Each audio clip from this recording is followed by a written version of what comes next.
wanted to take the time to thank Erin from QVC to come out. She's going to be doing a couple of mock interview sessions with Brian and Allison. Thank you guys for agreeing to be our guinea pigs for this first time type of event. Really, I think what we'll do is have Brian do a mock interview session first, then that way it can be kind of based off of some questions and answers that you guys might have a little bit of discussion about, what you saw, what you thought. Erin can provide some feedback on some of the positive things, maybe some suggestions she might have, and I know Brian may have some, experiences that he might want to share from interviewing experiences that he's had in the past too. So it's kind of, we want to have it just be informal discussion, questions and answers. We want you to be able to get practical information from this, real world, everyday experiences, okay? And then we'll have Allison kind of come up and take a shot at it as well, see how she does. Like 5 seconds with Erin before we start? Sure, absolutely. Get your game strategy. In real life, you won't have 5 seconds.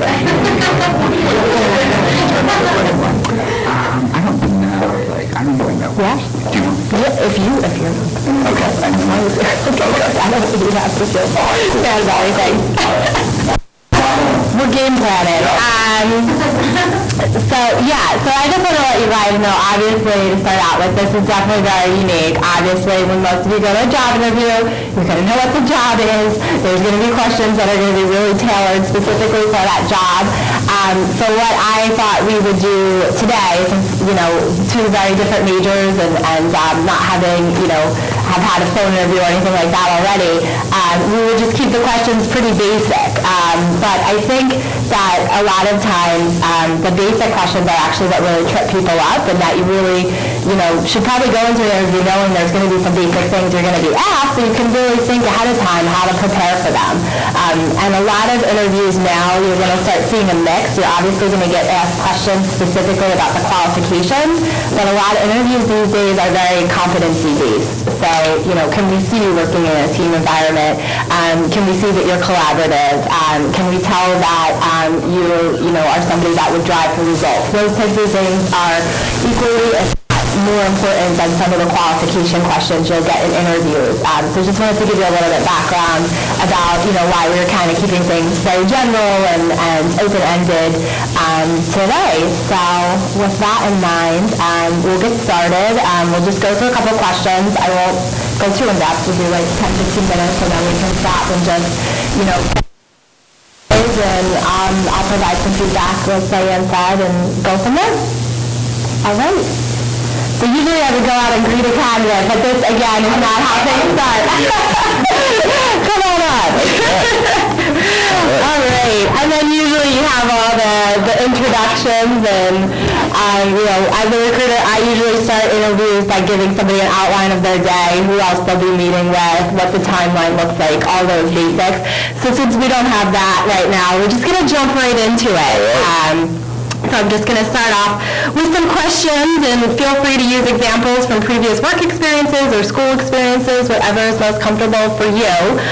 So I'll actually start over on the college experience-wise. I was hoping you could walk me through a recent group project that you worked on at school, and tell me a little bit more detail about the project itself. Well, with a recent group project, I just gave, the students that were in my group, all the work, and I just laid back and did absolutely nothing. I know.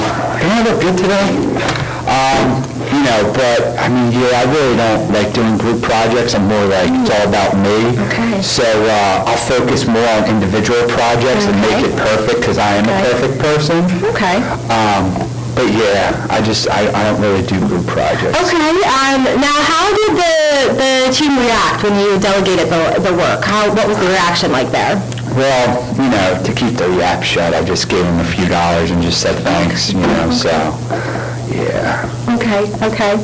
Maybe focusing, since it seems like you're more focused on individual work, tell me about a project that you worked on individually that you felt was successful. Well, since I'm a perfect person, the latest individual project that I had to do was I completed an analysis of General Electric, the company, where I utilized the skills and attributes that I've gained through my college experience and put forth, my own opinions and analysis into General Electric. And, at the end of the day, it was a very good analysis. I spent several weeks on it, really developed it, and, yeah. Okay. Did you receive any feedback on that project? I did receive an A. Okay. And, I'm sure it'll be, up on the wall sometime in Immaculata, so we'll see. Okay, good. All right, so sticking with school, why don't you tell me about what has been your favorite course in school and why that was your favorite course? Well, besides, the average business class that I enjoy because it is my major, I really liked communications. Okay. I thought that communications really taught me a lot, not just, formatting emails and such, but really got me to learn how to talk to people in a way where, if you're in one culture, you need to speak that way. If you're in another culture, you need to speak this way. Okay. And I thought it was,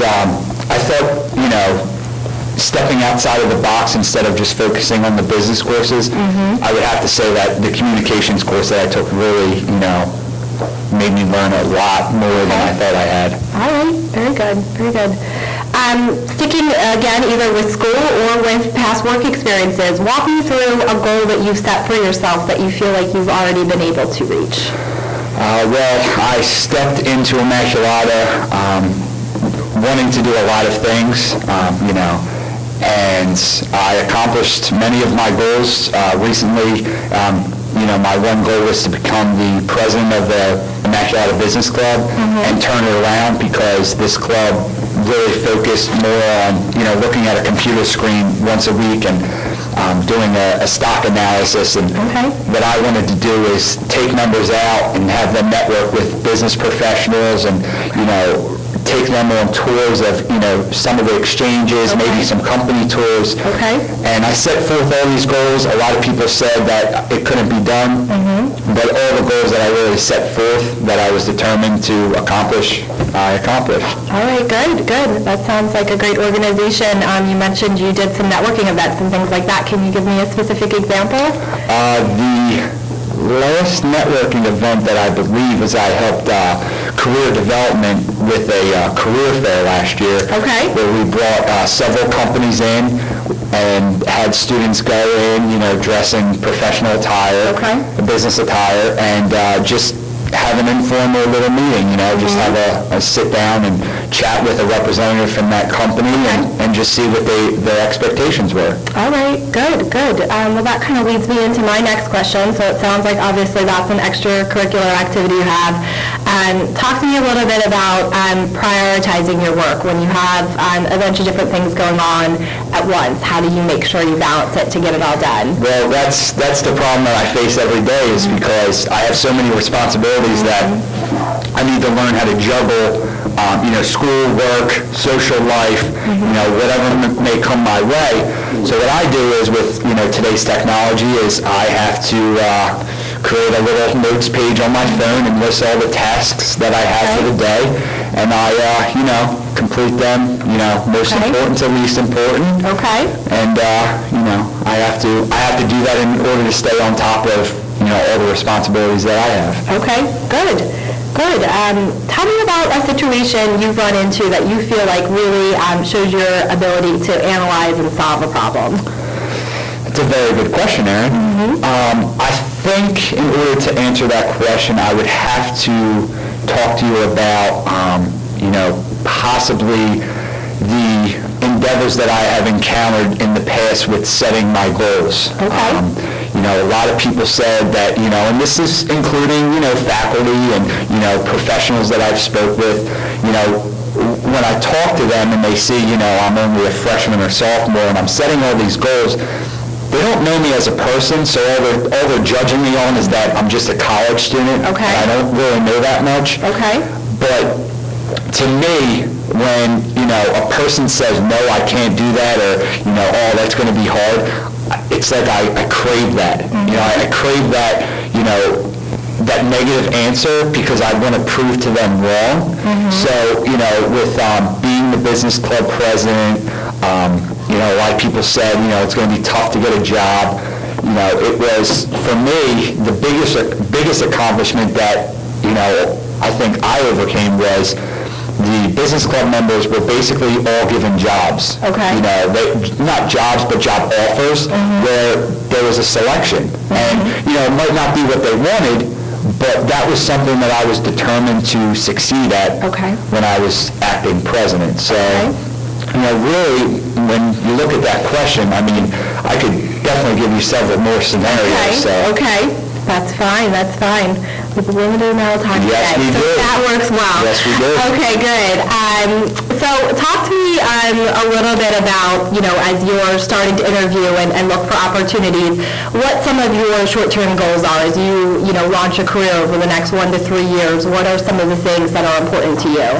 Well, really, with me being in the financial industry, I'd like to set forth on getting my Series 7 and 63 license, and eventually, then becoming a stockbroker, but then working my way up. I'm, just trying to branch out and see what other career opportunities are out there, but I don't really want to stay in one place for a long period of time. Because I really would like to work my way up in a firm, and have different positions where I can be a leader but also be a team player at the same time, where I can be working, under a leader as well. Okay. Sounds good. All right. Talk to me, I think your probably last example gave me somewhat of an idea of this, but talk to me about something you've worked on that you feel like really demonstrates your ability to work hard. Again, whether it's school or previous work experience, but something you've done that really you feel like highlights your ability to work hard or maybe go above and beyond expectations. I think just juggling everything and getting everything done on time, being able to communicate with my peers and, teachers in a timely fashion. I think that really demonstrates that, I can juggle all these things, but in the proper manner, whereas, another student wouldn't be able to. So I would be, in a job situation, I could be given several tasks and complete them in a timely manner. Okay, good.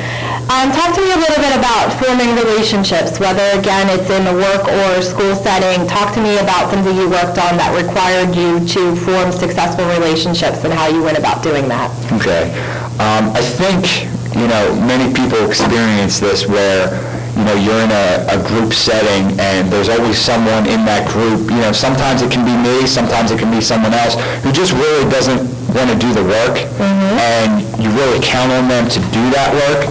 So the problem that you face is that, if they don't complete their work, it affects the entire group, just not them. So I think, really trying to demonstrate that this is a group effort and that it's just not on this individual is something that I try and stress for when I'm in that type of scenario where someone doesn't do what they're supposed to. Okay, good. All right, and this is usually where I would close up, but since we want to keep things moving, I think we'll wrap this first interview here. Okay. Thank you. I just have one question for Sure. you. Oh, yeah. That I would usually ask if you have questions, but again, since we didn't have a job, I didn't ask that. Go ahead. Now, take notes on this, because this is a very unique question. Okay. So, at the end of the interview, I would ask, in every interview, I always ask this, based on what you've seen with your current applicants, what could you tell me after this interview with myself? What are my strengths, and then what are my weaknesses that I can improve on in the near future? Okay. All right. Well, I can get into that, and then we can, discuss. But I think strengths that I saw and that immediately jump out to me was communication and confidence. You seemed very comfortable answering all the questions and jumping right in, and had some good experiences, and you were ready to go there. And I think any role you look at, communications and confidence are going to be very important. One thing you pointed out to me early on was your recent project you did at school, and it seems like you may have been delegating some work that maybe people didn't want to do, or it doesn't seem like you were really being a team player. And some of your later examples contradicted that a bit, but that's something you want to keep an eye on. Okay. Okay. So that's what Aaron and I were talking about before this started, was I wanted to throw out an answer where it was like, really, is he really saying this right now in an interview? Yeah. Because, you will have, I'm sure you've had it sometimes where, you'll have a candidate in an interview and these people answer the question and you're just like, wow, he or she just really said that. So that's really something that sticks out to me, because it's, I've interviewed, I've had a group interview before, and, when you're sitting next to a person and you're hearing someone tell a response, it's like, wow, he's not getting the job.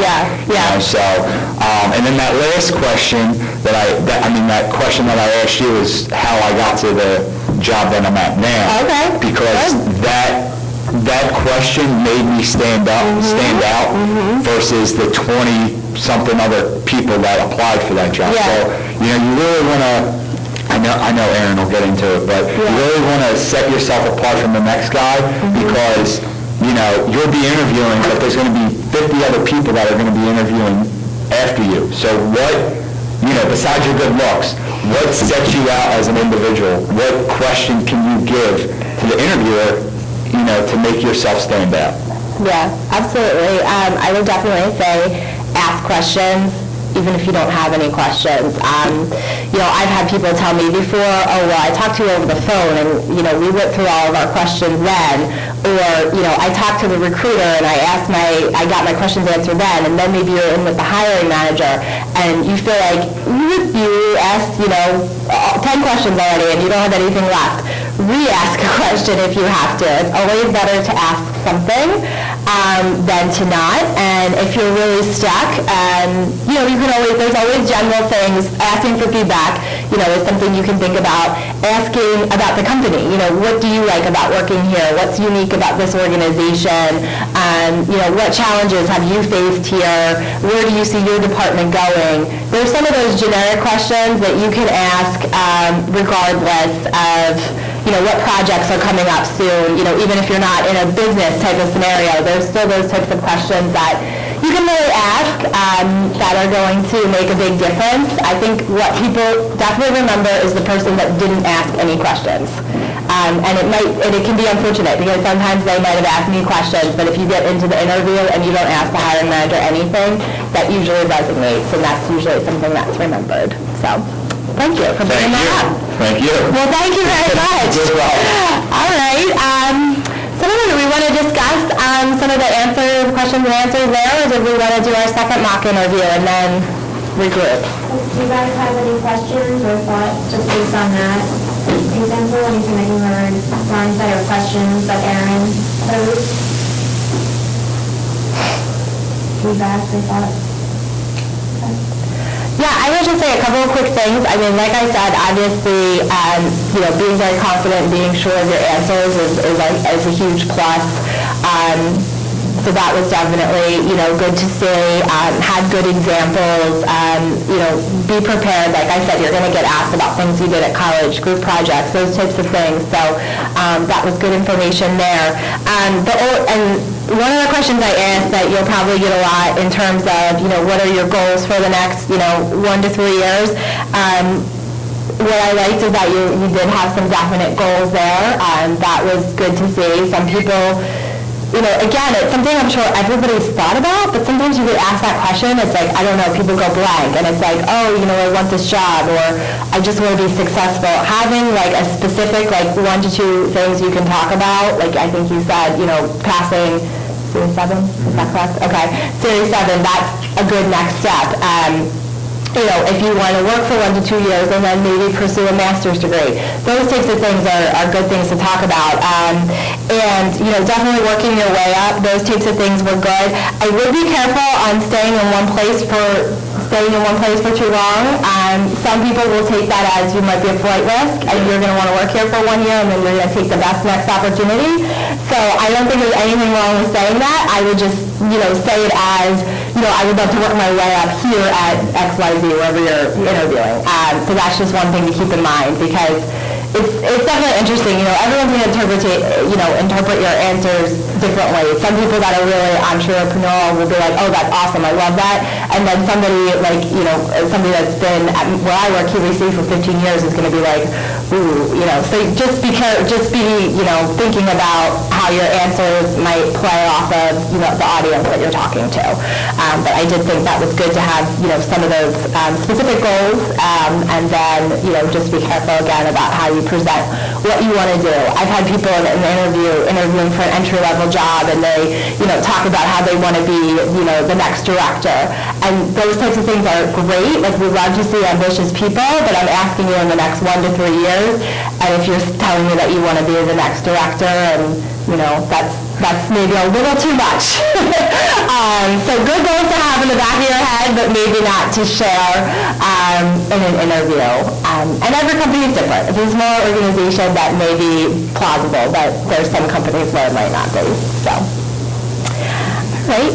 I think that's an important point too, just knowing who you're going in an interview. Yeah. Knowing the company. Do you ask generally questions about, what do you know about QVC, anything specific? Yeah. I brought a very simple handout up there on some interview tips. It's nothing that's going to be new to any of you guys. Again, it's just the type of thing that you can just, sometimes seeing it just makes you stop and think before you go into an interview to prepare that way. Definitely always research the company, organization, whatever it is. I personally don't usually ask, what did you learn about us or anything like that, but I'll ask, why QVC? And what I think is a good answer is somebody that has really put some thought into it and brings some research into that. QVC just announced we're doing a partnership with China. I just had somebody that interviewed, and they were like, wow, I saw that, you guys just put this announcement out there. That's really great. Would my position be impacted by that in any way? So things like that, again, to your point, that's something that would stand out in my mind, because I can think back and remember, oh, that's the person that actually had just Googled us and saw that we just had put this announcement out yesterday. So yeah, definitely prepare, do your research, and try to think of ways to incorporate that, not only into questions, but how you can incorporate that into the conversation and make that a part of your interview, because again, that will definitely make you stand out. And some people will ask that. There's another recruiter on my team that asks what QVC stands for. So, you know what, honestly, it depends on who you're interviewing with. Some people are going to be more just question and answer. I tend to be a little bit more conversational in the way I interview people, but you'll run into people that are just going to fire questions at you. So you need to really kind of be prepared to walk in and be ready to react to different personalities and be comfortable with that. Yeah. Good. All right. Any other questions? Okay. And I'm going to probably ask a lot of the same questions. I know some of you guys just walked in, so that's good. So Allison may have a good heads up here. Okay. Can I actually share, before we start? Yeah. I interviewed for, my interviewing experience was with medical school interviews, and what I did to prepare was, the night before, I took time to prepare for potential questions that they would ask me, so not only did I look over my resume and, try to target questions according to what I have, but also I took the time to look at their websites and, like you said, research the company, research the school, what programs do they offer. So at the end of my one interview, actually the school I'm going to, I had asked about their Score One, the health program. So a specific program in their company, in their school that, and how I would fit, or I want to learn more about. So that's just a little tidbit. Okay, good. Thank you. Awesome. Yeah, so like I said, for those of you guys who just walked in, I'm just keeping questions very general.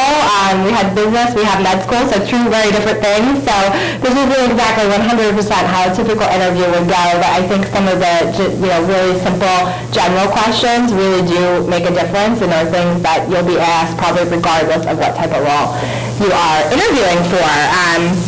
Okay, so to start out, since you did just share with everyone that you're interested in medical school, walk us through your decision process and what makes you confident that medical school is the right next step for you.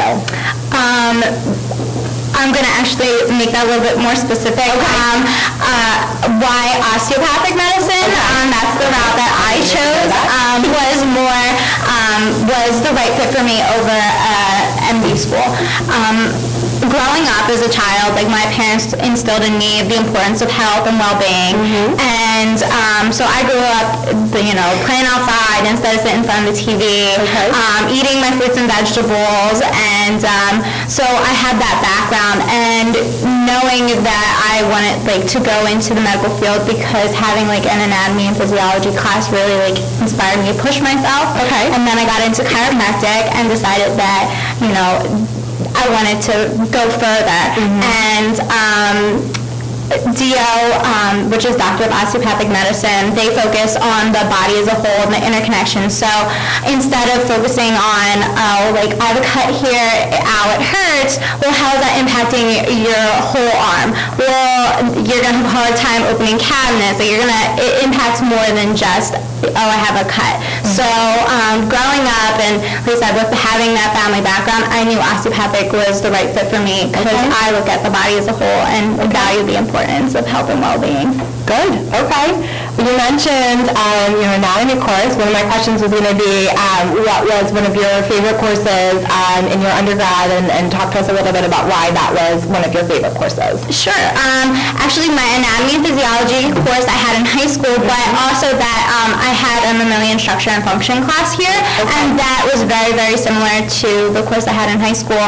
And basically, it's structure and function,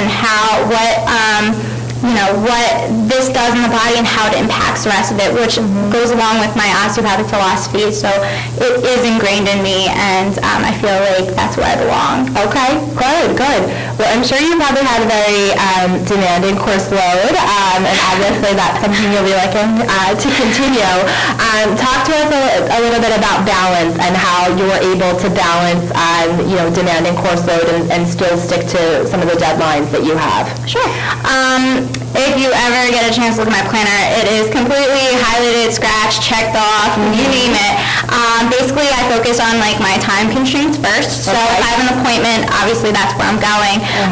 And then I prioritize according to most important to least important. So according to deadline and according to, can I get this out of the way, and then have more time to focus on a bigger task. Actually, time management is really important to me because not only I have that demanding coursework, but I'm involved in a lot of extracurricular activities, so I need to prioritize and balance all of those as well. Okay, good. Now, what happens when something does change, when you get hit with something unexpectedly? How do you react to that? Oh, no. Of course, your initial shock is, what am I going to do now? But you immediately need to ground yourself and say, all right, well, obviously this isn't happening, so what can I do to either replace that task or modify and plan accordingly? Okay, good. All right. Tell us a little bit about collaboration. Maybe walk us through an example of a team project that you've worked on. Sure. I'm going to talk about my student government involvement. I'm vice president of my class, so we are constantly working as a team. There are 6 members total as part of the class, and so together we're constantly working. Actually, a project we just completed was senior ball, so that took months to organize, months to plan, but once that night was over, we were so excited because it was a great success. So, good. Definitely working and organizing and picking the location, picking the food, so we all had an input in that. Okay, good. And how did you kind of form relationships with your team members to make sure you were able to get to that successful place? Well, basically, luckily all our personalities do. We're all very different people, but we make it work. And if someone is off page, one of us always steps up and catches that person up to date. So even if they can't attend a meeting or they're just not grasping it, we always take that extra step and make sure that we all are working and knowing what's going on at the same time. And I think that's what makes us so, makes us stand out as a group and have successful events. Okay, good. Talk to me about looking at what you've done so far. Talk to me about a goal you've set that you feel like you have been able to reach. Okay, well, for my example would be getting into medical school, because for me that was my biggest feat, I think, in my life thus far. And just getting through the applications, well, first working with Diane and getting through the resume, and then getting through the applications, and finally, getting through that interview process for me was definitely really, it was difficult because it required much dedication. And back to the whole balance thing, I was doing that at the same time of balancing my coursework here. So balancing my coursework while balancing all that stuff was very difficult, but obviously we succeeded and ready to go. All right, good. Talk to me maybe about a challenging situation you ran into. It sounds like there might be some with that process, but overall a challenging situation you faced, again, whether it's through work or school, and how you feel like you were able to overcome that. Sure. I had a challenging situation actually with a course here. I'm going to apply that because that was actually one of my interview questions. Was, well, I see your transcript. Why is this course the only one that is deficient? And basically with that course, it was structured in such a way that I've never had before. And not only did it demand a lot of time into the course, but it was a lot of information in a short amount of time. So what I had to do to succeed was I had to take that extra time, but I needed to go the extra step. So I needed to take the time to outline. If I needed to take time with the teacher, I needed to schedule an appointment and say, well, can you go over this with me? Again, I need further insight. And just taking the time myself, Googling, and if the textbook's not helping, then go to other resources. Good. And what were some of your takeaways, having made it through that situation? What were some of your learnings? Don't give up, because actually that course started with about, maybe 15 people, and we ended up with 6. So, I can be the good person and say, well, I made it through that course. I didn't give up. I tried my hardest, and even though it wasn't obviously my best grade, I learned that, you got to do what you got to do, and you'll get through it. Okay, good. So as you make the transition into medical school, talk to me a little bit just about that transition and some of the things you'll do to prepare yourself for that. Okay, transition-wise, just mentally know that, you're not going to be with your family anymore. I'm going away for school. So just prepare myself for, the emotional state, but also it is going to be like that course that I had here, where it's a lot of information in a little amount of time. So just mentally prepare and say, you're going to work your butt off. You are going to need to stay up till all hours, and you're going to need to just cram and get that in there.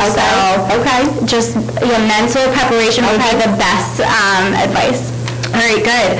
And maybe give us an example of, again, a project you've worked on, or, through school, something you've worked on that you feel like does really demonstrate your ability to work hard or go above and beyond.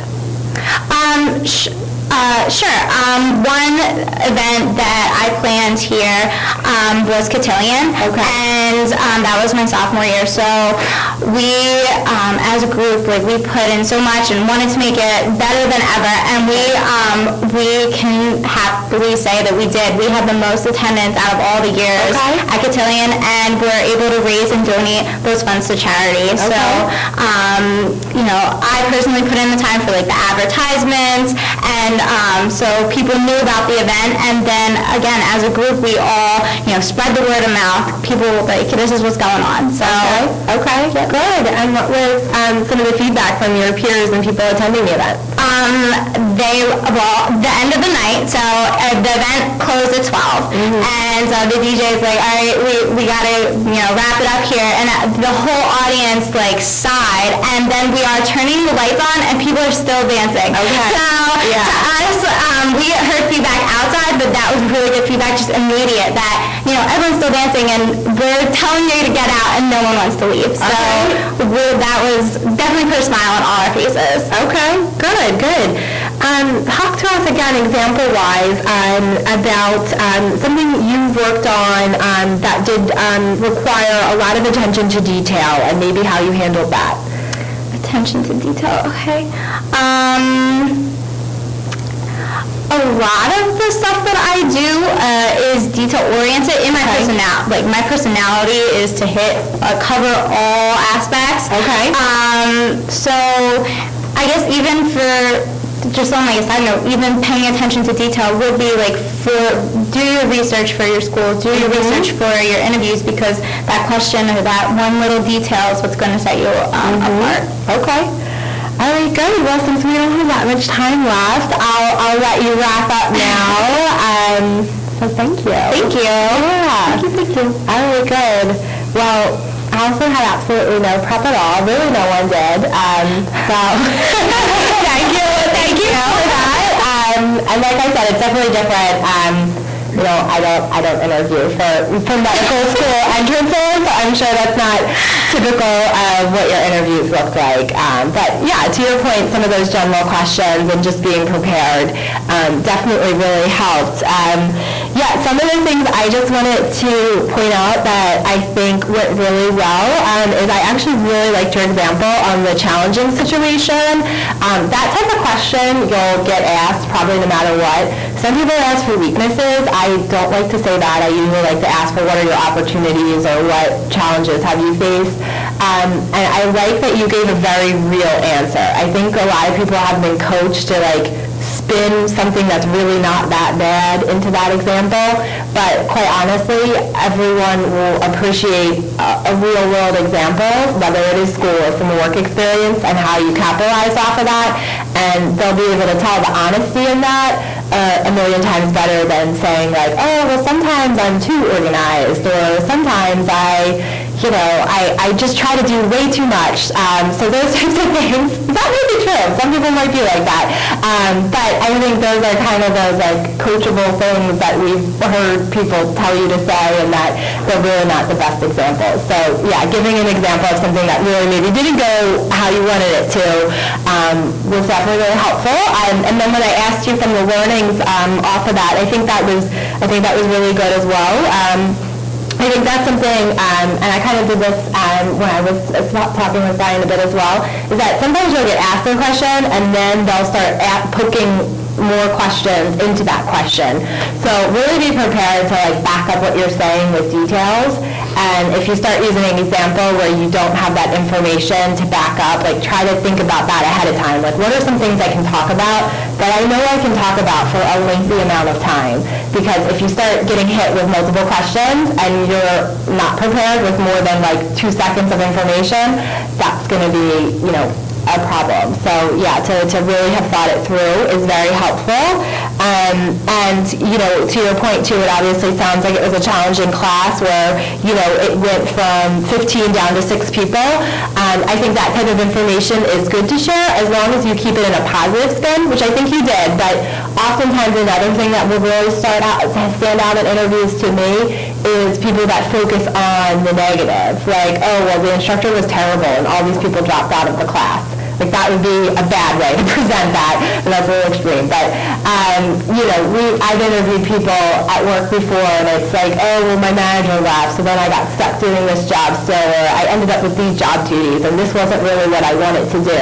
Even if that's really how you feel, that's okay, but find a way to present it in a sense that's not going to make it as negative. this job isn't 100% what I want to be doing, which is why I'm interested in this opportunity, is a much better way than saying, oh, I got stuck with this job and I don't like it at all. So always find something about your experiences that you liked in some way. Again, even if it's a stretch, just keep it going on the positive path. That's going to stand out. And again, to your point, and both of your points, the little things that people remember, that negativity can be something that really quickly stands out in somebody's mind as, oh, they were really negative. I think I'm going to pass on them.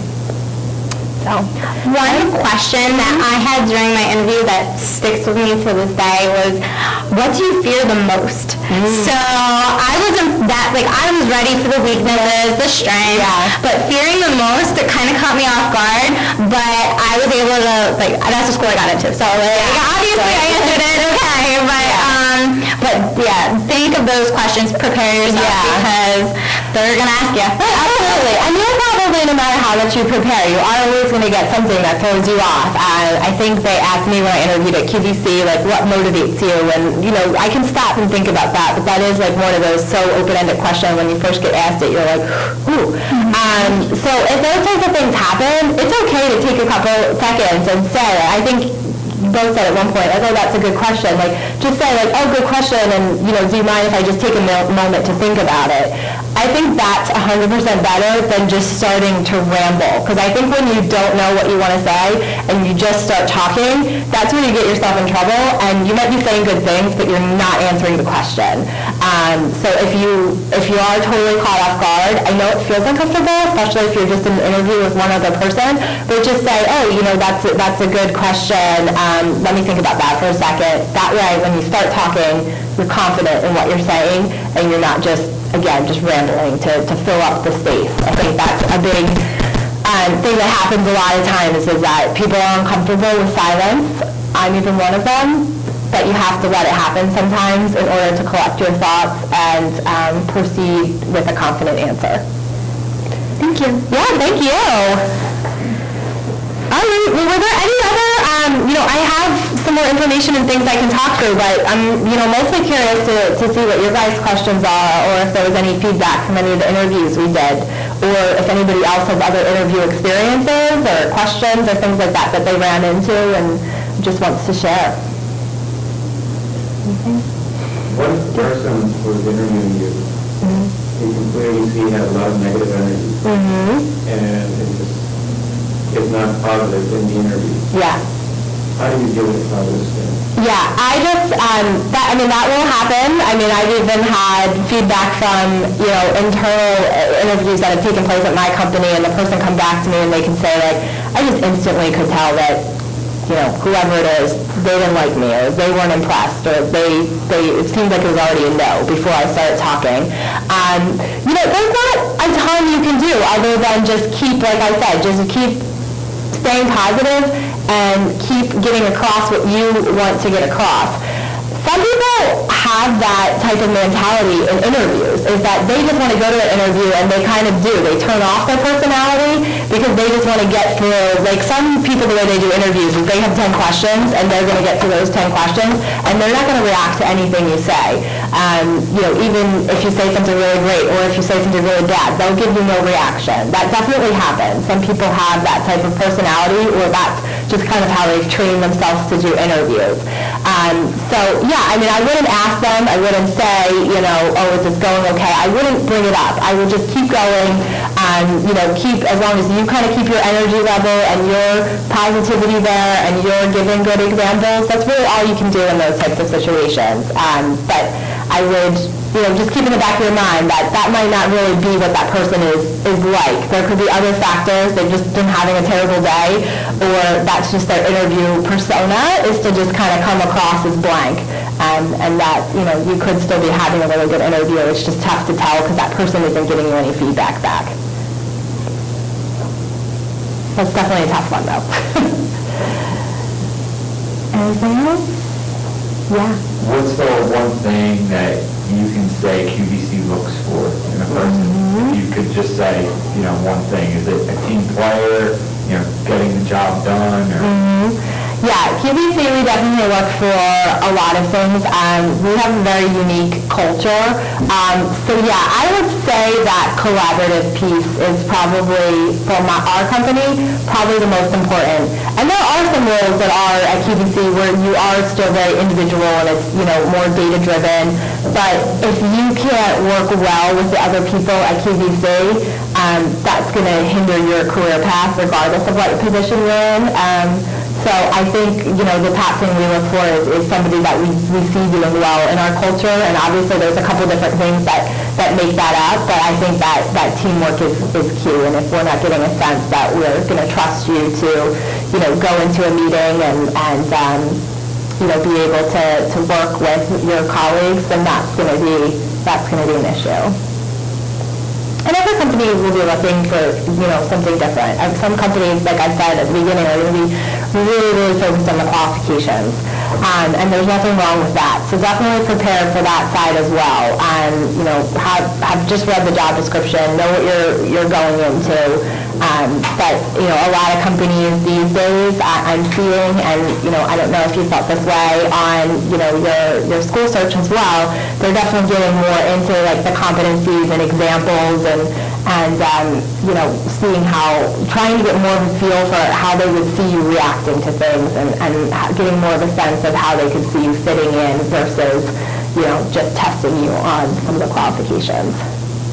Relating to the examples, do you have to come up with a new example for every question, or can you? No, I think you can definitely, use similar examples, especially, and I think that's going to be depending on level and where you're at in your career. If I'm interviewing somebody for an entry-level position and they're using a really great example of a team project they worked on that went above and beyond, and, I've had some amazing group examples that people have shared with me in interviews. I'm fine if you want to use that. If you want to use that as a challenging situation, because maybe you had a group member that wasn't pulling their weight, but that it was also a success because it was something you were really proud of, that's totally fine. I think as you advance in your career, that's when people will probably look for different examples. If you're somebody that's a little bit more senior level, I think that by using the same example, I think people might start to wonder, okay, what other experiences have they had? This is kind of strange that they're only pinpointing one thing. Again, at that level, you want to see different experiences and different reactions. But I would say mostly, entry level, or if you're going into a different career path and you have, one or two really strong examples, you can definitely use those for multiple questions. I'm going to ask a couple other questions. Sure. You guys aren't going to ask any. Yeah. What about thank yous? Oh yeah, I have that in here, and again, like I said, this is like super high level, so you guys probably know a lot of this stuff, and there's a lot more that I could go on and on about. We have a lot of follow-ups. Follow-up I think is really important. Again, it's not going to make or break your interview. It's just one more thing that makes you stand out. I think right now, the way people are, almost everyone's fine with just an email, thank you. I get every once in a while, I'll get a handwritten thank you card, and I appreciate it. But, if you're also interviewing with a VP or director, chances are that they might not even be going through their own mail. So if you want to do an email thank you, I think that's fine, but I definitely think it's something you should do. And if you go to an interview and you don't get everybody's business cards, ask your recruiter to either forward you the information or ask them to send you the emails. I'm saying this assuming that you'd be working with a recruiter. If you're working with a really small company, you might be working directly with somebody from the business. But whoever your initial point of contact is, that's the person you should go through for questions. And that kind of things I put on here too, like other follow-up items, like if you have another offer, or you're worried about money, or you have other questions just about work atmosphere, things like that. Always go to your recruiter or whoever you were talking to about that. Never bring up salary in front of a hiring manager. That went off subject, but just other follow-up notes. Yeah. Facebook and giving up passwords and login information is kind of a big thing right now. Yeah, definitely. I mean, So I can really only speak on that one to my for my company. QVC, we will absolutely not be doing that. We would not ask you for a password. Usually the only networking site we would look at would be a LinkedIn. So I would definitely strongly encourage getting the LinkedIn profile, building it up, and being out there, because that's just a good way for follow-up too and networking. So that's usually the only thing we would look at. I would still highly suggest, private, whatever options you can do to your Facebook profile, and just be smart about it. I know that has been in the news lately that companies are doing that. So it's going to really depend on where you're going and, those types of things.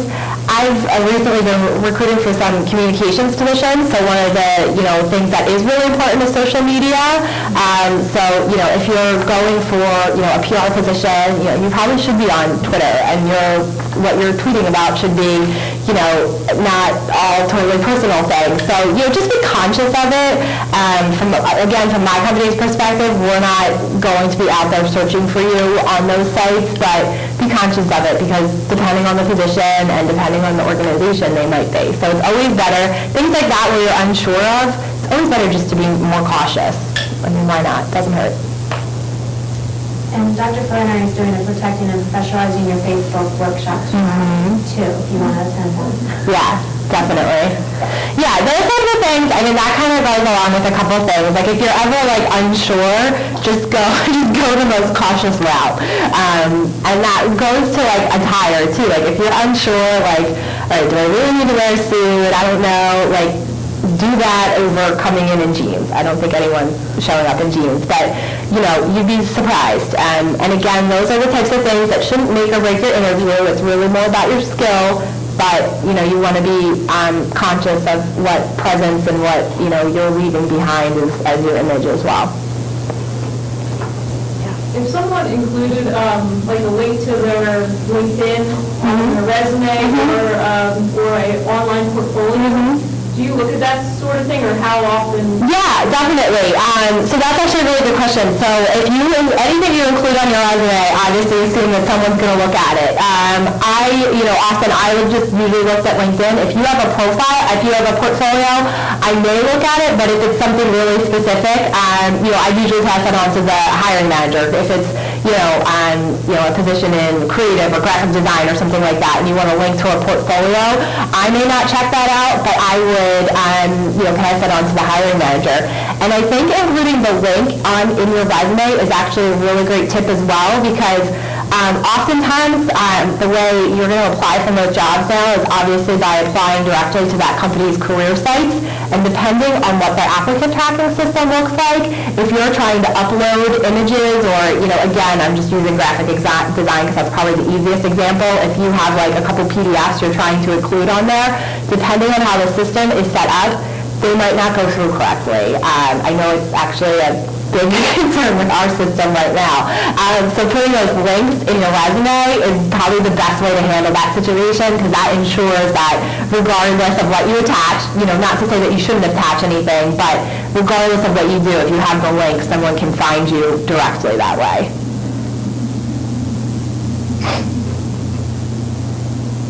Anything else?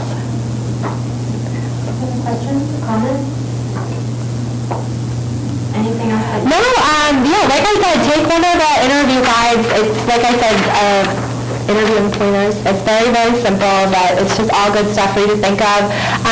Anytime, you're preparing for an interview, if you can do a mock interview with somebody, I think it's really helpful, and, ask, people in your class. Sometimes it's almost better to do them with people that you're not really good friends with, because it's tough to sit in front of a friend and try to act super serious.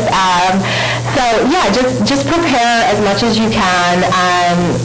Some of the other things on here that we did real quickly is one of the things we didn't really do in our mock interview today, but I call it your elevator story. It's always that awkward spot where you sit down in the interview and someone's like, tell me about yourself.